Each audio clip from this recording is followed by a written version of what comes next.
Good morning students. आज हम classical electrodynamics first का नेक्स्ट वीडियो क्लास ले रहे हैं, जिसमें इलेक्ट्रोडायनेमिक्स पोटेंशियल हम पढ़ेंगे, इन होमोजीनियस इक्वेशन भी देखेंगे और उससे हम आगे बढ़ेंगे। ठीक है ना। तो जो हमारे पास में जो इलेक्ट्रोडायनेमिक्स पोटेंशियल है वो दो तरह के होते हैं। एक तो magnetic vector potential, A vector से लिखते हैं इसको, और एक magnetic scalar potential phi vector से लिखते हैं। तो हम ये सब निकालेंगे, ये समझेंगे मैक्सवेल इक्वेशन के द्वारा। अभी हमने मैक्सवेल इक्वेशन पढ़ी है, तो वो लिखते हैं अपने। जैसे पहली इक्वेशन है divergence D equal to rho, first equation. Second divergence B equal to 0। Third curl E minus curly B upon curly T. A के अपने पास में एच के रूप में लिखें तो curl H equal to J plus curly D upon curly T. This is 4 equation Maxwell equation. ये जो डी है, ठीक है ना, चलो इसको ऐसे ही रहने हैं। ये 4 इक्वेशन है मैक्सवेल इक्वेशन। अब हमारे पास में ये जो मैग्नेटिक इंडक्शन है बी, इसको हम लिख सकते हैं कर्ल ए के रूप में। और ये जो ए है, ए वेक्टर, ये क्या है? मैग्नेटिक वेक्टर पोटेंशियल है। अब इस मैग्नेटिक इंडक्शन का अगर हम डाइवर्जेंस लेंगे, क्योंकि ये जो बी है, बी वेक्टर, इसका सोलेनोइडल करेक्टर है, मतलब इसका डाइवर्जेंस 0 होता है, हम जानते हैं। लेकिन अभी लिखा है ऊपर सेकेंड इक्वेशन में। तो इस कर्ल का भी डाइवर्जेंस, मतलब डाइवर्जेंस डॉट कर्ल ए बराबर 0, क्योंकि ये बी है सोलेनोइडल करेक्टर वेक्टर है और ए क्या है? मैग्नेटिक वेक्टर पोटेंशियल है। तो हमने ये सब थोड़ा इसका देख लिया। अब हमें आगे क्या करना है? आगे जैसे अपने ये वाली इक्वेशन है थर्ड, इससे हम आगे बढ़ेंगे। बी का मान क्या है? कर्ल ए। ये मान हम इस जगह रखेंगे, ठीक है। इक्वेशन 3 में जैसे curl E equal to minus curly upon curly T, और ये हमने रख दिया बी की वैल्यू। अब इसको एक बार फिर से लिखेंगे हम इस तरह से। कर्ल लिख देंगे minus curly A upon curly T, इस तरह से हम लिख सकते हैं, ठीक। अब इस कर्ल को हम एक साइड में कॉमन ले लेंगे और ई plus curly A upon curly T, ये अपने इधर ले लेंगे तो ये आपके 0, ठीक। हमने ये भी पढ़ा है कि कर्ल जिस वेक्टर का 0 होता है वो वेक्टर इन रोटेशनल वेक्टर होता है, ठीक है ना। और इसको हम नेगेटिव ग्रेडियंट स्केलर फंक्शन के रूप में रिप्रेजेंट करते हैं, जैसे कि E plus curly A upon curly T बराबर minus negative gradient scalar function phi. इस रूप में हम इसको रिप्रेजेंट कर सकते हैं। तो जो ये इलेक्ट्रिक फील्ड है, ई का मान आ जाएगा माइनस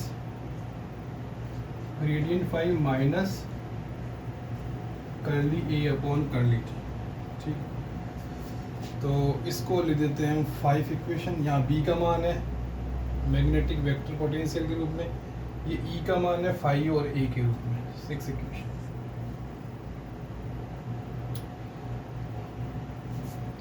अब ये जो curly A upon curly T है, मतलब कि मैग्नेटिक वेक्टर पोटेंशियल है वो with respect to T change हो रहा है। अगर वो चेंज ना हो, वो जीरो हो, ठीक है, तो क्या होगा कि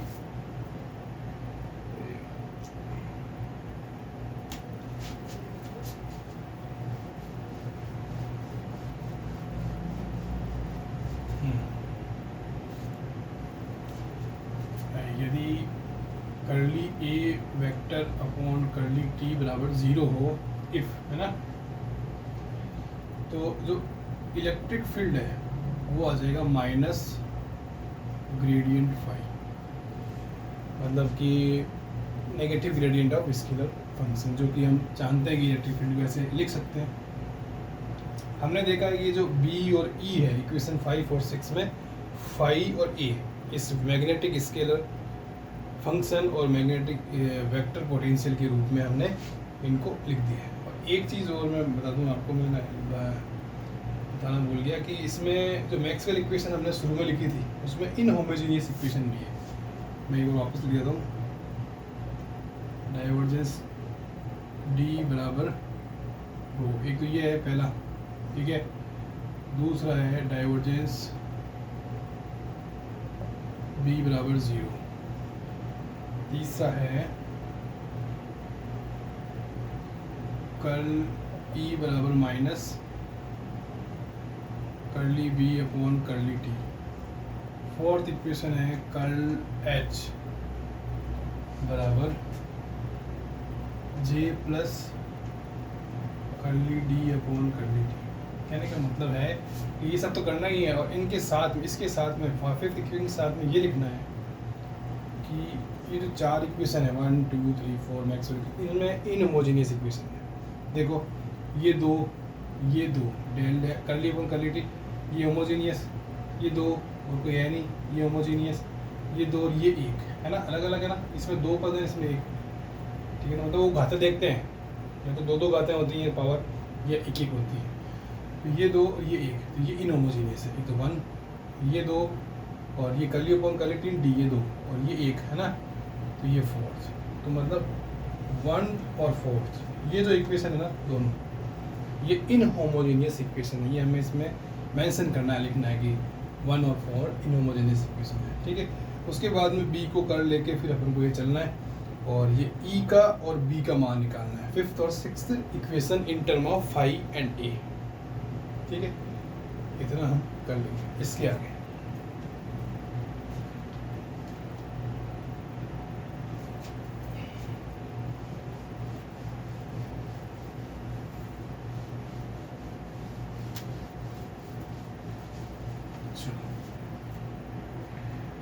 अब हम, और ये जो फाई और ए है, मैग्नेटिक स्केलर फंक्शन और मैग्नेटिक वेक्टर पोटेंशियल, ये मैग्नेटिक स्केलर पोटेंशियल बोल सकते हैं, magnetic vector potential A, magnetic scalar potential phi, ये जो दोनों हैं, इन दोनों को इलेक्ट्रोडायनामिक्स पोटेंशियल भी कहते हैं। अब अपने जैसे अपने जानते हैं, ये तो हम जानते हैं, ये शुरू से पढ़ते हैं कि डी बराबर होता है एप्सिलॉन ई, ठीक है, और एक हम पढ़ते हैं बी बराबर होता है म्यू एच, ये दोनों टर्म हमें यूज़ करने हैं, कहाँ, एच वाले इक्वेशन में, फोर्थ इक्वेशन में, मतलब हम फोर्थ इक्वेशन को म्यू से गुणा करके लिखेंगे, म्यू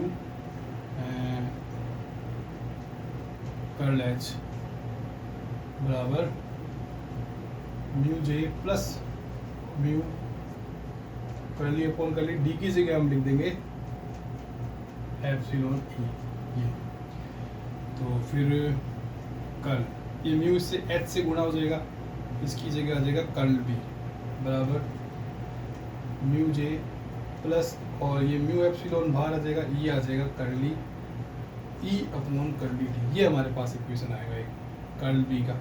और इस बी का मान क्या है, हमने अभी नोट किया था, बी का मान है, मैं लिख देता हूँ वापिस, curl of magnetic vector potential, ठीक है, और ई का मान भी मैंने मिटा दिया, ई का मान हमने लिखा था माइनस ग्रेडियंट फाई, ठीक है ना, और minus curly A upon curly T. ये हमने दो मान निकाले, ये दोनों मान इनमें रखने इस इक्वेशन में, ठीक है।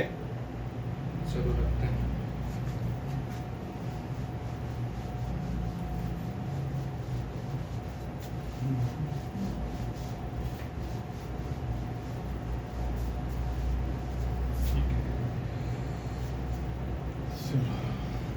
बी की जगह रखते हैं तो ये अपने आएगा curl A, curl of curl A equal to mu J, ये करंट डेंसिटी है प्लस म्यू एप्सिलॉन। ई की जगह हम लिख देंगे minus gradient phi minus curly A upon curly T, ये हम लिखेंगे। अब इसको हम बहुत बार खोल चुके हैं, तो पहले तो आएगा ग्रेडियंट ये वाला बाहर, फिर डाइवर्जेंस ए माइनस फिर ग्रेडियंट स्क्वायर और ए वेक्टर, ये इन दोनों को हमने खोल दिया। ठीक है, फिर ये आएगा म्यू जे बराबर अरे यार प्लस आएगा म्यू एप्सिलॉन, ये ऐसी रहने दो फिलहाल, minus gradient phi minus curly A upon curly T. अब इस म्यू जे को, एक मिनट, इस म्यू जे को इधर लाओ तो ये आएगा माइनस का म्यू जे, और इस पद को उधर ले जाओ तो ये माइनस का पद है, ये इधर आके ये मतलब इस राइट हैंड साइड में, लेफ्ट हैंड साइड में उधर जाएगा तो राइट हैंड साइड में प्लस का हो जाएगा, ग्रेडियंट स्क्वायर ये प्लस का हो जाएगा, ठीक। और ये उधर जाएगा तो माइनस का होगा, ये पद उधर जाएगा तो माइनस का होगा, तो माइनस ये बाहर वाला ग्रेडियंट बाहर हमने लिख दिया, बचेगा क्या, डाइवर्जेंस, ठीक है। अब वो ग्रेडियंट किस में है, यहाँ है इसमें ग्रेडियंट, और सब इधर ही आ रहा है, केवल ये पद हमने उधर भेजा, सब इधर आ रहा है, ये हमने लिख लिया इधर वाला, और इसमें से हम कॉमन लेंगे ग्रेडियंट, ये हमने बाहर निकाल दिया, और माइनस भी बाहर निकाल दिया, आएगा प्लस म्यू एप्सिलॉन आ गया, ठीक है। और ये कर्ली अपॉन कर्ली टी 5 पे लग जाएगा, ये ग्रेडियंट कॉमन आके ये पद बनेगा, ठीक है। अब बचा ये माइनस और ये पद और ये, है ना, देख लेते हैं एक बार। तो माइनस आएगा mu epsilon curly square A upon curly T square, ठीक है ना, बराबर माइनस म्यू जे है ही। इस इक्वेशन को थोड़ा सा अपने और सही तरीके से लिख देते हैं। एक तो आ जाएगा gradient square A minus mu epsilon, और आएगा curly square A upon curly T square, और ये पूरा पद माइनस ग्रेडियंट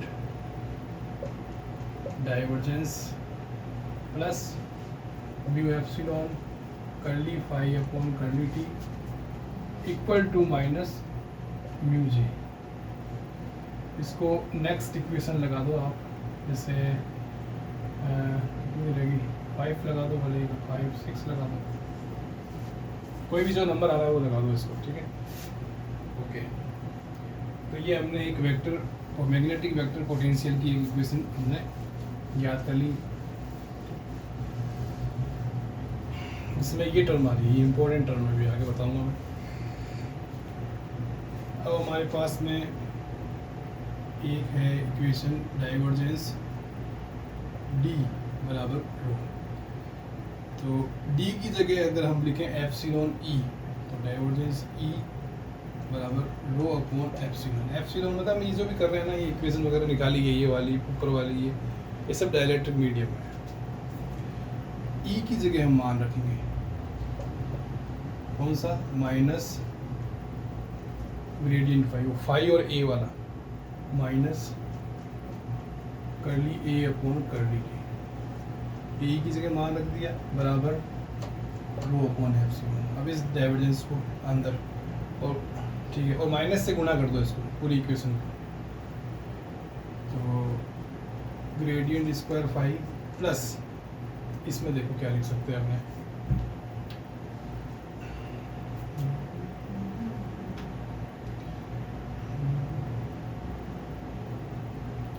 देखना पड़ेगा क्या डाइवर्जेंस ए,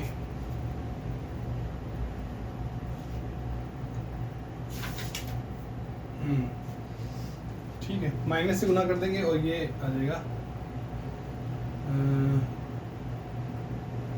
कर्ली अपॉन कर्ली टी। ठीक है, अब ये वेक्टर है, ये डॉट प्रोडक्ट है, ये वेक्टर है, तो डाइवर्जेंस हमेशा किस पर लगेगा, वेक्टर पर। ये हमने लगा दिया, ठीक है, बराबर माइनस से गुना किया हमने, ये पता है। अब ये जो इक्वेशन है इसको हमें लगभग इसी इक्वेशन के रूप में लाना है, तो इसमें एक टर्म ऐड करेंगे और सब्ट्रैक्ट करेंगे, वो कौन सी होगी, mu epsilon curly square phi upon curly T square. ये जो टर्म है, ठीक है ना, ये टर्म इस इक्वेशन में हम माइनस भी करेंगे और प्लस भी करेंगे, तो लगभग इस टर्म के रूप में आ जाएगी। चलो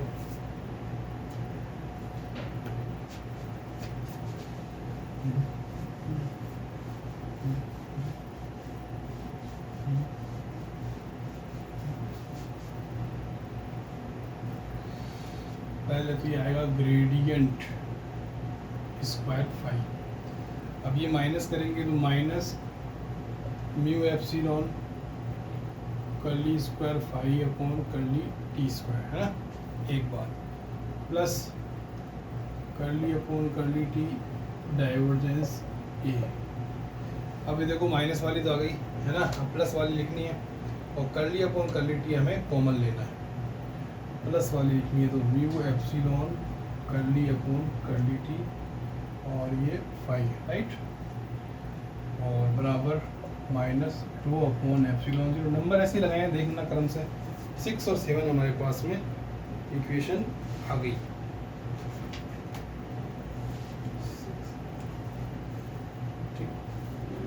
केवल 6 और 7 ही लिखी रहेगी बोर्ड पे, बाकी मिटा रहा हूँ। तो ये जो 6 और 7 इक्वेशन है ये ए और 5 में है, ये मैक्सवेल फील्ड इक्वेशन है, ठीक है ना, in term of electrodynamics potential, magnetic vector potential A, magnetic scalar potential phi. अब इन दोनों इक्वेशन को अगर अपने फ्री स्पेस में लें, ठीक है ना, फ्री स्पेस में मतलब जहाँ रो 0 हो और जे भी 0 है ना, तो ये दोनों पद एक बार 0 हो जाएंगे, ठीक है ना, इन फ्री स्पेस। ऐसे ही देखो, और फिर ये टर्म बराबर 0 और ये टर्म बराबर 0, तो ये दोनों टर्म होमोजीनियस हो जाएंगे। कैसे, ये देखो 2 3 टर्म है ना, 1 2 3, इसमें देखो 1 2 और ये 5 3, 1 2 और ये 3, ठीक है ना, कांस्टेंट नहीं गिनना है, ठीक है ना, और ये 1 ये 2 और ये 3, ठीक है ना, और ये 0, 3 टर्म आ रही है, 3 पावर आ रही है, तो इस तरह से ये होमोजीनियस। इसमें देखो ये 1 2 और ये 3, ठीक है ना, वेक्टर गिनना है, स्केलर फंक्शन गिनना है, 1 2 और ये 3, ठीक है, 1 2 ये 3। अब देखो ये 1 और ये कर्ली अपन कर्ली टी 2 और ये 5 3, तो ये 0 हो गया। तो ये दोनों इक्वेशन को हम लिखेंगे आगे कि अगर ये दोनों इक्वेशन इन फ्री स्पेस ली जाएगी तो जे और रो को 0 किया जाएगा, तो ये दोनों होमोजीनियस इक्वेशन में कन्वर्ट हो जाएगी। इतना हमें लिखना है, ठीक है ना, मैं ये कह रहा हूँ। अब हम इन दोनों इक्वेशन को देखते हैं कि जो ये ए वेक्टर पोटेंशियल है, फाई स्केलर पोटेंशियल है, ये आपस में इन इक्वेशन की इंटरलॉक्ड है, ठीक है ना, तो इनका जो इंटर रिलेशनशिप है, ठीक है ना, जैसे divergence A plus mu epsilon curly phi upon curly T, ठीक है ना, ये आएगा इनका इंटर रिलेशनशिप है, ठीक है ना, ये इनका बॉन्ड है इस तरह से, मतलब इसको अगर 0 कर दें, है ना, तो ये ए और 5 में जो इंटरलॉक रिलेशन है ये वैनिश हो जाएगा, तो ये हम इसको 0 कर देंगे। तो ये जो कंडीशन है, ठीक है, ये लॉरेंस कंडीशन है, पहली बात। दूसरी बात, इस कंडीशन को अगर ये ए और फाई सेटिस्फाई करेंगे, है ना, तो ये जो कंडीशन है, ये जो गोज है, इसको लॉरेंज गोज बोलेंगे, ठीक है ना। ए और फाई इसको सेटिस्फाई करेंगे तो इसको लॉरेंज गोज बोलेंगे। ये हमने सिलेबस में है 3rd यूनिट में, इसलिए बता रहा हूँ मैं, ठीक है।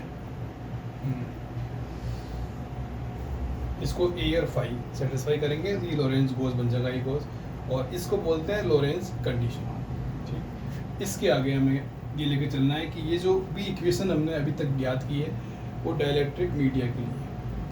अगर अपने कंडक्टर के लिए लें तो ये जो लॉरेंज कंडीशन है, इसका जो रूपांतरित रूप होगा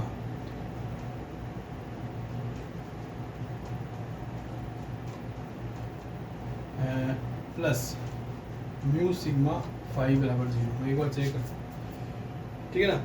ये जो सिग्मा है ये कंडक्टिविटी है, ये इक्वेशन फॉर कंडक्टर, ये इक्वेशन डाइलेक्ट्रिक मीडिया, ठीक है।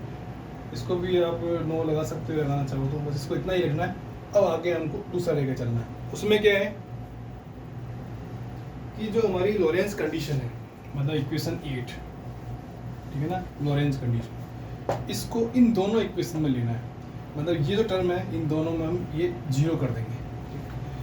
तो इन दोनों इक्वेशन का जो बदला हुआ रूप होगा, तो पहले ये थी ना, पहले ये लिखूँ, del square A minus mu epsilon curly square A upon curly T square बराबर माइनस म्यू जे।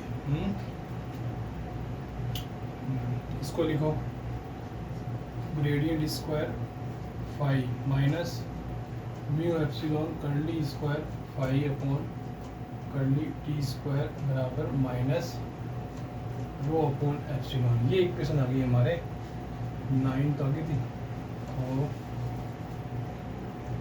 10 और 11, ठीक। हमने इस टर्म को लॉरेंज कंडीशन को 0 किया है, ठीक है ना, लॉरेंज कंडीशन से। अब इसमें एक ये ऑपरेटर आ रहा है, डी एलम्बर्ट ऑपरेटर, ठीक है ना। कौन सा होता है डी एलम्बर्ट? इस तरह से लिखते हैं स्क्वायर के रूप में, डी एलम्बर्ट ऑपरेटर। ये होता है gradient square minus mu epsilon curly square upon curly T square. इसको हम 4 कोऑर्डिनेट्स के रूप में भी लिख सकते हैं, बीटा बराबर 1 से 4 तक, ठीक। 4 कोऑर्डिनेट कौन से हैं? x1, x2, x3, है ना, एंड x4। x4 होता है आई सी टी। ये इस तरह से हम इसको लिखते हैं, मतलब ये, ठीक है ना, डी एलम्बर्ट ऑपरेटर है। ये लिखने का उद्देश्य ये है कि जो 10 और 11 इक्वेशन है, 2 अलग अलग इक्वेशन है, magnetic vector potential, magnetic scalar potential,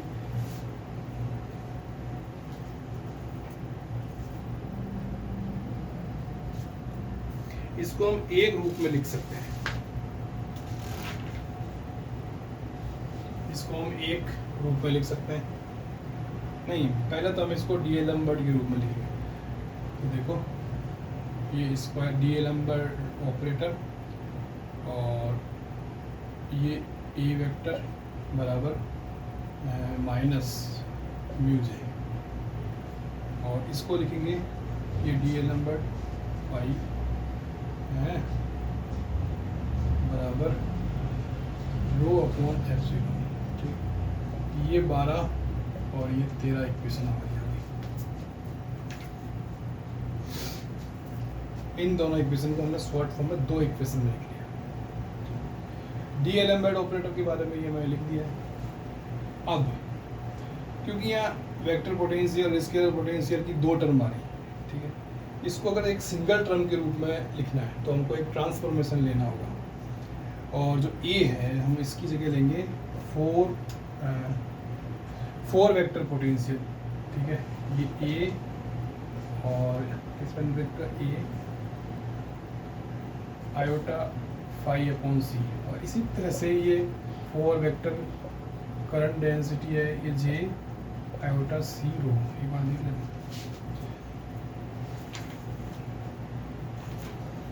और हमें लेना होगा ए अल्फा और जे अल्फा, 4 वेक्टर पोटेंशियल और 4 करंट डेंसिटी। तो हम इन दोनों टर्म को एक सिंगल टर्म से लिख देंगे इस तरह से, ए अल्फा बराबर